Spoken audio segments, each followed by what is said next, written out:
Welcome back, guys, to the Sit Down, episode 6, part 3 with Yona. If you couldn't already tell, we're going to keep talking about some of the racial, the racial divides. Yes.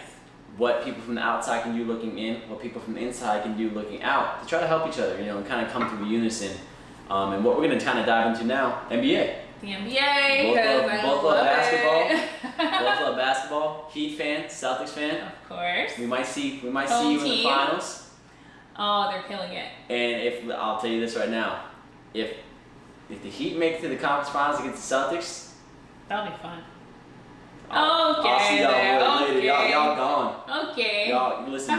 Player for player, we match up very well with you guys. I know. We got a couple of goons down there. They're ready. Hey, Jimmy Buckets, he's going on a tear. He's going on a tear. I underestimated him. He's ridiculous. He's so good. Yeah, he's killing so it. Good. And the thing, he needed a team like that. He needed a team where he could be the leader, and he had some dogs. Because you look at the 76ers, they're a bunch of soft. I know. There's just a bunch of softies, and he does not function well. He needs it. He needs dogs around him. You look at Minnesota, same thing. He had a bunch of softies around him, and the team exploded. Yeah. He goes to Miami, a bunch of dogs around him. They're ready. They're ready to scrap. They're murking that boy Giannis. Which is, honestly, Giannis, it's nothing but love, bro. But your play style is annoying to me, bro. Oh my God. It's so annoying because it's like, how? I saw a meme that said maybe Giannis is a Pippin looking for a Jordan. I thought it was so disrespectful, but I did think it was funny though. Because it's like, just his style of play, it takes incredible amount of skill and athleticism. He can do what he does. I mean, but dude, you're 7 feet, you have like a wingspan of like 8'6". It's like, you take 2 dribbles and you're at the basket. You don't impress me. Yeah. Doing the same thing every single play. One dribble to the right, Euro step, dunk with the left hand. Or one dribble, spin move to the left every single time. One more dribble and then up for a dunk with the right hand. It's like, it's the same stuff. You want to see something new. You want to see some trays. And that's not even that necessarily, just like, it's the same. Giannis has been the same since he's been in the league. He has not changed at all. You don't think he's getting better? Or no. I don't, because he's doing the same stuff. He's just now people are starting to notice. Right. Like, I feel bad for people like James Harden. Yeah? That dude should have more MVPs that he has. Honestly, he's a better basketball player than Giannis is. Well, you know what? I had an issue with Harden because I wasn't seeing much defense. He turned it up in the bubble, though. Night. No, in the bubble, it's like a different Harden. He's playing, he's going after it, he's blocking. No doubt. How many times did he block that kid last night? It was like twice in a row in like the last 2-3 seconds. He was crazy. His game was, his shots weren't dropping. He was like 4 for 15, but his defense is what won the game yesterday. And that's the thing too. It's like, I think every player, what they are called to do is a little bit different. Like, I completely am on board with Giannis getting defensive play of the year. He deserves that 100%. Yeah. I promise I'm not a hater. It's just like, I don't know. Like, I just think overall MVP of the whole league. Yeah. I don't know. Because I don't know how that. Because I personally believe that if you were to pluck certain people off teams, that the team would do worse than if you took Giannis away from the Bucks. Oh wow. Like, you take Jimmy Buckets away from the Heat. Mm-hmm. Y'all aren't even in the playoffs. No, yeah. Take LeBron away from the Lakers. They're not where they're at. Facts. You take James Harden away from the Rockets, they're going to be in trouble. Mm-hmm. You take a person like, obviously, we can go on for each team. I'm saying, but let's talk about, because we can talk about this a little bit off camera. Yeah. The NBA with the whole protest situation, right? With the whole boycott of the games. Yeah. Right? And then, so let's start with the jerseys. Let's start there. The Black Lives Matter. Yeah. So, how did you feel when you saw the NBA first allowing the players to really put something on the back of their jersey? How did you sort of feel when that whole thing started? So for me personally, when I saw that they were letting and allowing them to wear Black Lives Matter, I felt like it was a start. I'm sure you remember our guy, Kaepernick, what they did to him for simply kneeling. By the way, did you see the NFL come up, Roger Goodell, and he literally said, yeah, we screwed up. We should have supported him the whole time. That's beautiful. He said that? He did. Can my guy get his job back? No. That's the problem. Once I see Kaepernick on a team, I'll love the NFL again. It's like that almost hurts more to hear him say that, because it's like, yeah, you know, we completely did him wrong, but outside of that, nothing we can really do. So. Yeah, I think a lot of times the NFL is it's a whole other thing there. I'm not a big fan of the organization. I love watching NFL games, but I don't think that was handled very well. So based on the jerseys, me seeing the NBA come out and allow for the players to express themselves and to try to somehow show support for their community, I thought that was definitely a start, and kind of like, hey, we're here, we support our players. I don't think it was enough at all. I was almost, like we spoke about earlier, I was almost afraid that this was it, where you guys can get t-shirts and get out there, get the NBA playoffs going so we can make some money, you know? So I was a little indifferent, to be honest. I was too. Yeah. It's very similar to you, and it kind of, and again, speaking from the outside looking in, it almost felt like they were sort of trying to silence them in a sense. Like, right. We'll give you what you want. You just we'll stitch some letters in the back of a jersey, and then, all right. You just go play. Now y'all go shut up and dribble, or y'all shut up and dribble, or y'all go out there, and make the league money. Yeah. You know what I'm saying? And that's how I felt initially, and I was scared about that. And I think I can't say that was the intention, because I think Adam Silver, he's a very good commissioner. Yeah. And he's a players commissioner, 100%. So I know he's on board with everything. I think maybe it was the owners, maybe the other entities that were in play that were maybe pushing the needle more or less to get those players out there. Absolutely. But yeah, like you had said, it wasn't enough at all. It wasn't enough. And I was scared that it was going to distract. It was going to put up the illusion like there was legwork being done, when in all actuality, it was just a tactic to silence people and keep the rumblings at a low. Yes. And even though you look at it that way, and I look at it in a very similar way, where it's like, okay, well, what's next? So many people across America were infuriated. Stopped watching it. Just completely kind of boycotting the NBA. The ratings are low, right? Isn't that what our president said the other day? Yeah. Who cares about those NBA players? People watch that. Their ratings are low. That's why they're speaking now. And I found that, like, wow, people really don't want to hear about it, don't care about Black Lives Matter, which is not Black Lives Matter is not an organization. It's not, it is, but it's not. Like, it's not like just that organization, BLM, donate to BLM. Black Lives Matter simply means Black Lives Matter. Right. Okay? And them wearing those shirts is to simply express the fact that Black Lives Matter. And you had a group of people out there who don't want to hear that. They don't want to keep hearing that same narrative, because in their mind, Black lives don't matter.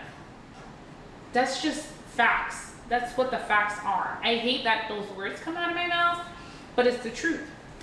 Clearly. I mean, you wouldn't be in this position. We wouldn't be in this position as a community if that wasn't the case. Truth. Yeah, absolutely. Clearly, there is truth in that, 100%. And I think what's so alarming to me, and what kind of confused me, because I heard both sides of the argument in terms of the whole rating scenario, right? Because I think in certain aspects, yeah, people are kind of using sports as an escape, right? And I get that, right? You get burnt out over something, you get tired of something, Absolutely. tired of hearing about something the whole time. I get that. Not the aspect of being tired and burnt out, but you want a little change of pace. Okay, I get that. But here's my counter argument to that. If it was your community that was fighting for rights, if it was your community that was fighting to not be oppressed, if it was your community fighting for basic civil rights and civil things that other communities have, would you be tired then? Right. Would you be exhausted then? Would you want to use sports as an outlet to just kind of get away? Yeah. You know what I'm saying? It's like you can't have both sides of the coin. My point to that is that there's no on and off switch for this. It's always on. Absolutely. And it's not going to stop, because I think the cool thing is that we're really starting to see now with how far we have to go as a community that we can't turn the switch off. Right. You gotta keep putting pressure on the needle. We gotta push the needle forward all the time. Absolutely. And so my thing is like, the ratings are low. That just shows how deep rooted the issue is. How deep rooted people are, and how, you know, in the same way, like you're saying, oh, we're tired of hearing it. Oh my God. Listen, we're tired of chanting Black Lives Matter. We're tired of 400 seeing years it's been like black this for you men guys. being shot in the back, unarmed. We're tired of seeing that. We're tired too. So hearing that ratings are down and people are saying they're sick of hearing it shows you where many Americans are, you know? And if the ratings, I don't know exactly how low the ratings are, but they're low enough for us to be like, oh, the ratings are actually low. It's a good amount of people out there who just want to keep things as it is because it works for them. They don't care that you're oppressed. I'm good, so let's keep it that way. You know, and it sucks, but I am happy that there are voices and there are other people of different races coming together and being vocal and being able to see that there's something wrong, and they're comfortable saying it, and they're supporting the community. Which is like the NBA. Right. The support we're getting is coming from different people from different races. So. And I think that's part of the first and the next step. You know, that's always going to be a step, is support. You know. Absolutely. And I think that's why, you know, I'm kind of taking it personally to always be supportive, to always make sure that I'm doing my research, that I'm doing my due diligence to make sure that I'm up to date with the things that I'm supposed to know. Yeah. Because, like I said, you can't turn the switch on and off. You cannot. You're either all in or you're all out. Absolutely. And obviously, you can go all in over time. You don't have to be all in to start. Right. But you can also be all out. But for me, that's not an option for me. You know what I'm saying? Because it's like, I just keep thinking to myself, what if that were me? Right. What if that were my kids? What if I had to have a hard conversation with my kids when they're 4, 5, 6 years old about, don't put your hands in your pockets. When you go into a store, always address somebody. Take your hood off. Make sure you don't have a backpack when you go into a place because people are going to think you're stealing. Whenever a cop pulls you over, this is what you have to do to make sure somebody doesn't shoot you in the face. Right. How would It's I different. feel? Raising a black kid is so different, and I mean, I was lucky enough to have great parents. I have a great mother. I have a great father. I see, you know, my dad's gotten pulled over before. I've seen how he acts, how he reacts. But he's a different breed, so I can't really compare him to everybody. But obviously, we weren't raised to ever walk away from a cop, to ever disengage and try to like resist arrest, or we weren't raised that way. Okay, we were taught to respect authority, respect the law, whatever. I might get pulled over for no reason. I might be angry, but I'm not raised to be confrontational and to not, you know, listen to a cop. Now, if somebody does it, they're in the wrong. No lie, no doubt about that. Anybody I see walking away from a cop, anybody I see running, anybody I see that's just, why? Give me your ID, why? I don't agree with it, personally. However, that person doesn't deserve to be shot, beat up, for no reason, just because somebody's asking you why. I saw this guy, this was like last week, some guy's jogging around somewhere in California. They're looking for a guy, they stop him, hey, can we see your ID? The guy goes, for what? We need to see your ID, we're looking for da-da-da, and he didn't want to give it to them. So they started to rough him up a little bit. Then it turns into resisting arrest. Next thing you know, you're in a car with a felony, right? Battery towards a cop, whatever the case may be. Now, yeah, those cops were wrong for doing that in the manner that they did that. And they apologized. Oh, sorry, yeah, we did have the wrong guy. However, this specific black guy here resisted arrest, even though we didn't have the right guy, and bam, felony charge. So I think, yes, there needs to be education in the black community. And that goes back to from like when they're 3, 4, 5 going to schools, you know, like making sure they have good schools, good teachers, funding those schools. You know what I mean? So Yeah, I think it's a systemic issue. It starts from systemic injustices. And I was lucky enough to, like I said, it was a different case for me and my siblings because we had good parents, went to private schools and all that good stuff. But your average African American does not have that opportunity here. And they're raised differently. Many of them are not even raised with fathers, right? Many of them are raised, we hear it in songs, the streets raised me. Okay, that's a good song. No, this is facts though. Right. This is really who raised these kids. Yep. So you can't expect that kid who was raised by the streets to, sure, officer, whatever you want me to do, I'll do. That's just not gonna happen, And, I think there's two different sides to it that I think are equally as important to that whole matter, because what you had said is so true. There's always should be a certain way that you carry yourself whenever it comes to law enforcement in particular. Yeah, absolutely. Right? Because for me personally, like if I were to get pulled over, my hands stay on the steering wheel. Right. I don't make any sudden movements. I pronounce what I'm going to do before I do it. I've only been pulled over 3 times, but I've done it every time, just because I'm just trying to make their job easy and make them comfortable, because they're scared too. They're like 100%, and these are people. Normal, exactly. And I think there's a huge lack of respect between both parties, which causes this union between one another. Yeah. And I understand it from both sides, because cops, they never know what they're about to get themselves into whenever they pull somebody over. You don't know if this person's going to try to kill you. Absolutely. You don't know if this person's going to try to resist arrest or has a felony on their record or whatever the case is.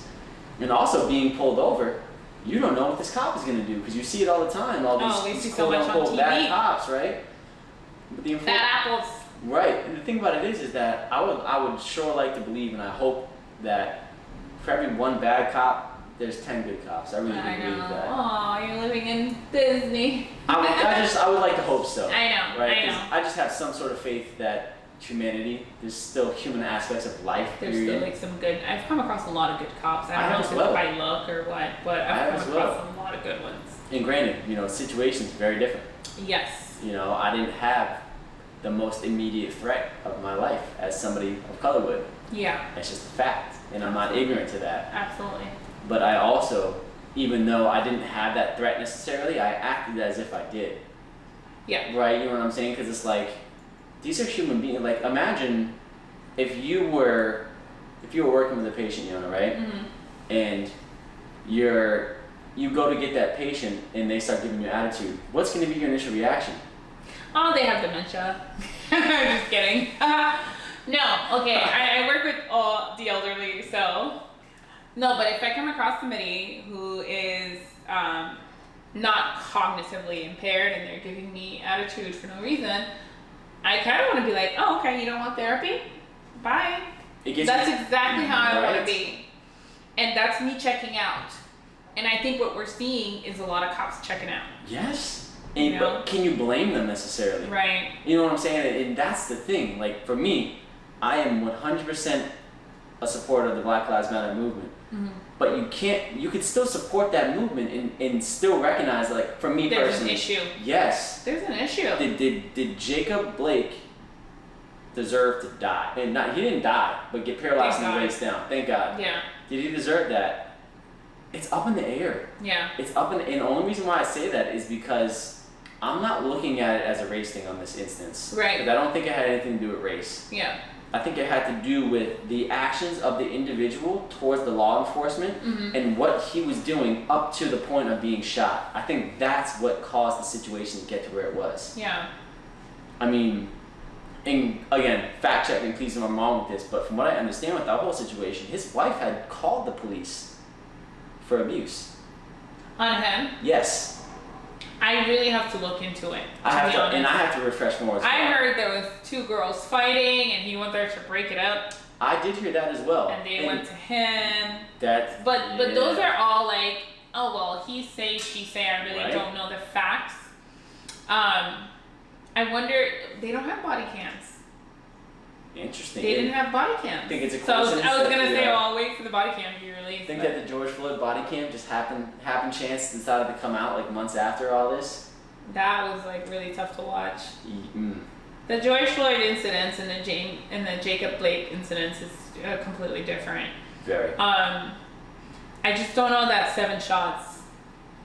7. That's It's a lot. It's a lot, no doubt. That's a lot. No doubt.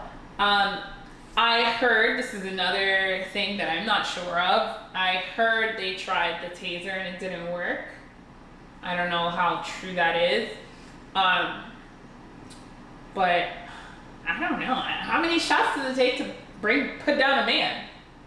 I don't know. Does it take 7? So, I don't know. I did think 7 was excessive, and it was clearly you're shooting to murder someone at that point. Yeah, well, and you know, and this is where the whole police reform thing I think comes into play, Yeah. right? And again, this is just speculation. Right, no, we don't know that. We just, But you know, see what we see on the news and we see what people on Facebook say. Right. So. I would have to imagine at least, right? Like when I go shoot guns, Okay. I'm trained to think this. Don't pull the trigger unless you're ready to kill somebody. And I'm a regular person, so I'm trying to imagine if a cop is pulling their weapon, pulling their gun. I would like to imagine that they're probably using it under the same formulation that I am. To kill. Don't pull the weapon or pull the trigger unless you're ready to pay for the consequences, to kill somebody or put somebody down at the very least. So you would have to imagine, like, and that's part of the issue, right? Because I think you're shooting to get a response out of the person, so you don't stop shooting until that person goes down like you want them to. Got it. So maybe that's where that 7 shots comes from. And the person's still moving, so. Right. I'm not sure though. Right. And that's the tricky thing with this situation in particular. We never will know. It's super easy to be on the outside and you're just seeing a video and you're just like, why did you do this instead? Or why? Like, granted, I understand that. Like, it's easy for us to just look back and to just judge and to criticize and to think of the million different ways that the scenario could have been played out, could have turned out differently. I don't know. I'm very kind of dumbfounded on the amount of shots. I don't know if they're trained to maybe shoot the leg. I don't know. I really can't even speak on that. I've shot a gun once in my entire life, so I couldn't tell you how that works, but, or how easy it is to, like, let me get you directly in the kneecap, you know? That's gotta be kind of hard. So, yeah, I don't know about I need more details, but for me, I think that just the cops seeing a black male, I think, does make them feel a little more the situation, high, make them feel threatened potentially, threatened. I think black men are a lot of times provoked to act a certain way, like they provoke them, they get them angry, and then we see what we've been seeing. So, man, I really do think it starts from a young age. Just I do too. Education. Just like I think racism does. Giving African Americans the opportunities to have good education and to get out of whatever situation it is that some of them are in. There are definitely African Americans who beat the odds and there are some that are privileged too. Like, I consider myself, like, my parents are amazing. That's a privilege to me. They taught me well. That's a privilege to me. But not everybody has that. Right. And it's been, you know, you can look into the African American community here in America and see that, there's a major, it's not proportionate. It's like major lack. Something off, in terms of the balance. Yeah, it's crazy. And now, how did you feel with the NBA boycotting the for game? Jacob Blake? Yeah, how did you feel about that? What was your initial impression there? I think it made me feel like I wasn't opposed. Like, I was kind of happy to see that they stopped everything and they were like, okay, we got the t-shirts, nobody cares because we're still shooting and killing and trying to kill us. So I was for the boycotts. And with the boycotts came a little bit of action, right? We're turning the arenas into voting sites so people of all races can feel comfortable going and voting. Right. There was another thing that was done. There was 2 things. It was that and something else. But that was like the main thing that I was like, yes. Gosh, there was something else that was pretty big. But So I was happy that they did that because of some progress being done. And I completely agree. I was with you on that. The whole boycott situation, although I was confused at first because I didn't like how Milwaukee sort of pulled the rug out from underneath the rest of the NBA, because they really did it sort of freelance. The Orlando Magic were on the court ready to play. Yeah, they were the first team. They were the first team to do it, which is powerful. Yeah. But that, maybe I'm being critical, but that sort of shows like there's power in unison. There's power in unity in being together for one cause. Absolutely. And it's like, Milwaukee, you gotta let everybody else know, dude. Like, let Orlando know you're about to play them in a game. If you're gonna boycott the game, who are these boys? Yeah. Like, if you're gonna boycott, I didn't know that happened that way. Which is fine, by the way. I'm glad they boycotted because good things came from it. You know, voting sites, that's power. But they didn't even give my boys a heads up to say, hey, we're not coming on the court. No. So they were literally out there warming up, getting ready to play, which is beside the point. But my whole issue with, not necessarily issue, but my speaking point on that would be, you know, there's power in being unified with one another. Absolutely. Let us know. Right. Let everybody know. Because I don't know, because I was just kind of listening to some of the inside reports. They had a meeting that night while they were supposed to be playing. The whole NBA came together. Oh, wow. And that's when LeBron, that's when CP3, AD, CP3, the Clippers, Chris Paul, the Lakers, such a voice. we're all standing here like, what are we doing? Yeah. Like, this is a joke right now. Like, we're not getting anything done. We like, y'all can't like do this. Like, we have to like come to an agreement and figure out what we're trying to do. Absolutely. So what are we trying to accomplish with the boycotts? And nobody can figure out anything. Yeah. And see, and I think that's part of the issue. Like, for people that have a platform that have influence like that, they'll have to be on the 8 ball. They'll have to be on the 8 ball. Because again, what the people do in positions of power, the people that are below them are going to do the same thing. Yeah. So if you're not unified there, you can't expect all people like, to be "What's going on, unified trying to guys?" follow. Exactly. Right. So it was like, it was a tiny bit frustrating, but all in all, I thought it was great though. Yeah. I thought it was really good. It was really good. Because I think it opened up people's eyes and it made people realize, listen, this is a game. We need to talk about life. We need to talk about real stuff. Absolutely. This is a sport. This is a hobby for most people. This is something we do to provide for our families, but this ain't it. Like, we gotta talk about the real stuff. And luckily for them, the NBA is predominantly black. So I feel for somebody like Naomi Osaka, predominantly white sport. You know, she skipped out on a few tennis matches, but it's gonna be harder to make a stance in something in a sport that's predominantly, I would say, white. Yeah. You know, like hockey kind of like did their thing. I thought that was nice. It was a nice little like pat on the back, but I was like, what else? Exactly. Right. What else you got for us? You know. I like that the MLB boycotted the games. They did. That was great. They definitely did. I did like that. Because there's a bit of a mix there in terms of that demographic. So for them to do that, I thought that was a very progressive step to take. Powerful. I thought that was good. Yeah. So hopefully we're just all moving towards the right direction. Right, and that's the thing. You know, that's my biggest question. You know, what can we do to make sure that we're still progressing the needle in the direction that we want it to go? Because I think the thing for me, and I think the thing that's starting to kind of hit home for me, is that if we're not unified, moving in the same direction, we're progressing the needle backwards. Yeah.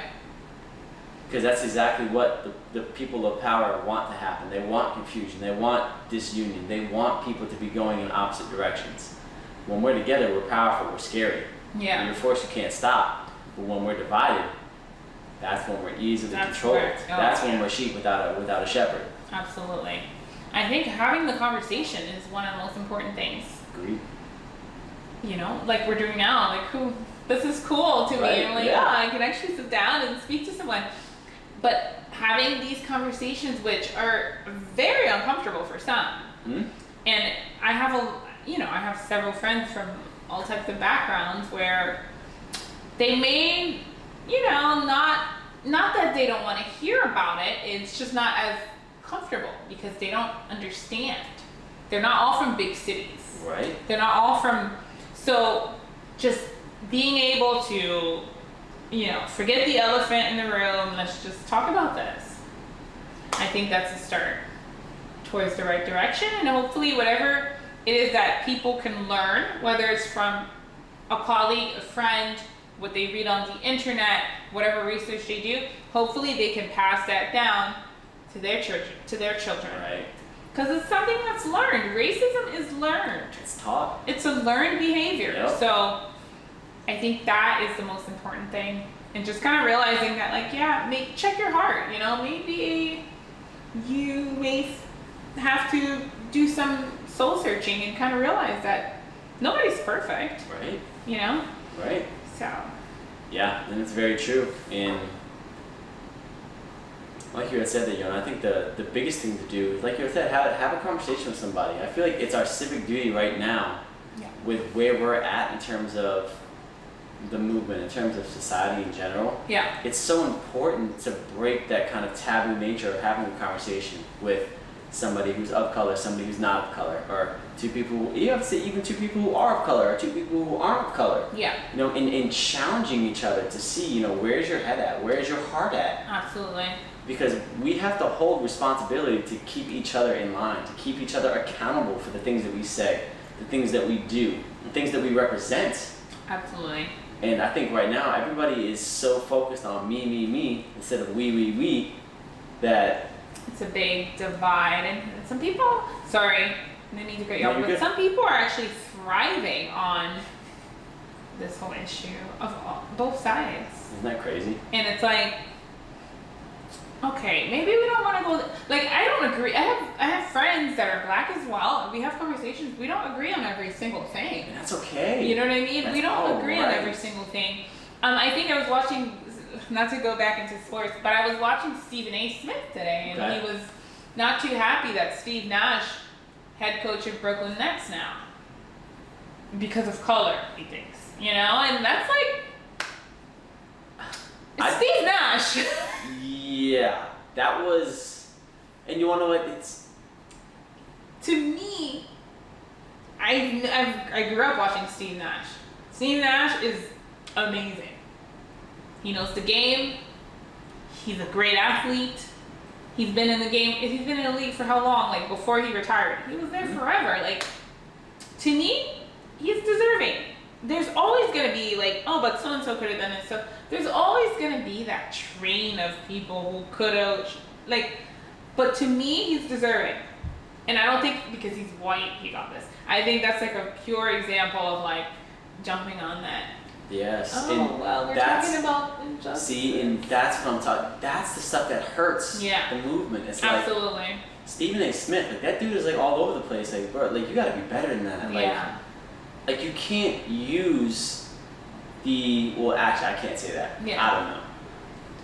It seems counterproductive to use the oppression of the last 400 years to now have that as something to hang over people's heads to try to feel like you're gonna get things that you feel Right. like your community deserved the whole time. Right. That's not how it's gonna go, and I don't think it should go that way. Because then at that point, now what is that gonna cause? Oh, you want this over a Spanish person or over a white person? Sure, you're gonna get it because you're African American. Now all that's doing is that's just patronizing you. That's just feeding you bad habits. Absolutely. You know what I'm saying? And it's like, and that's my whole point. Like, coming from somebody like that, I know.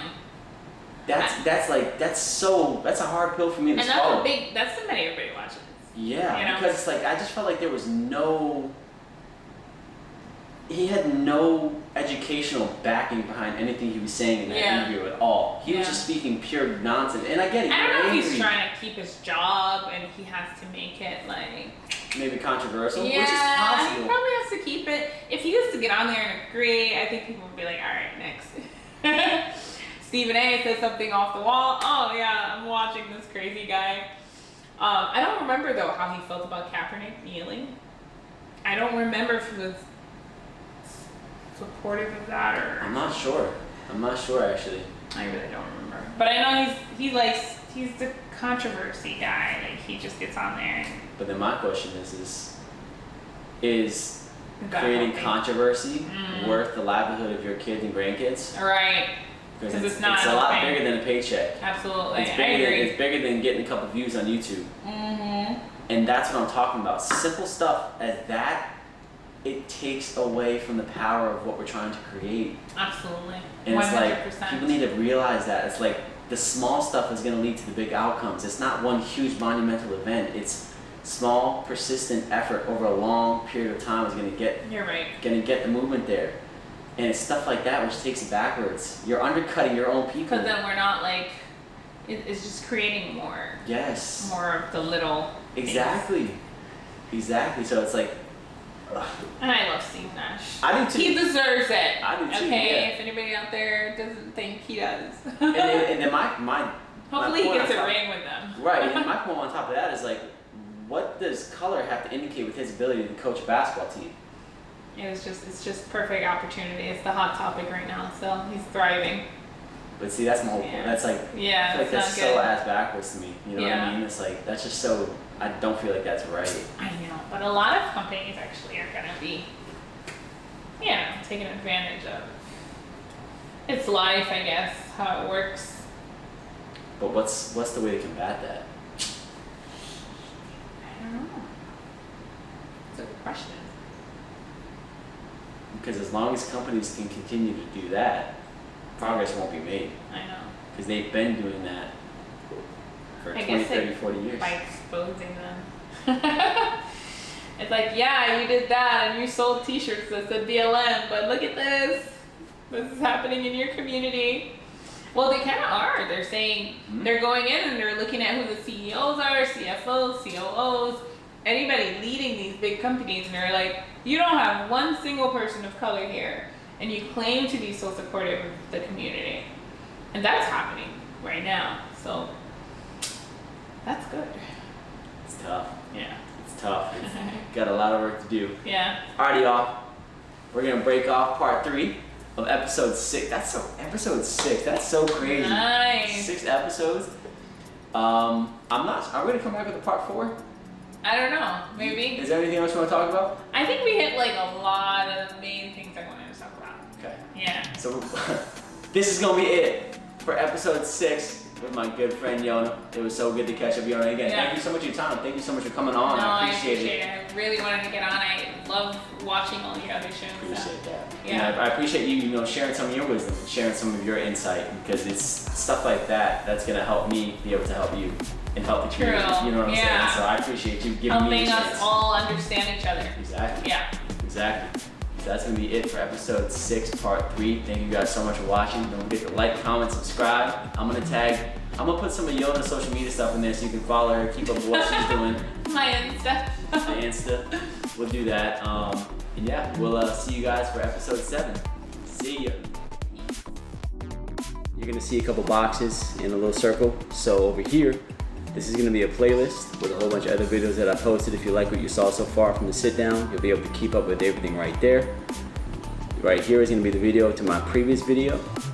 And then right here, click that circle there. Don't forget to subscribe. Hit that bell icon to make sure you get all the updates whenever I come out with some new content. I appreciate the support. Let's keep the train going. Here we go.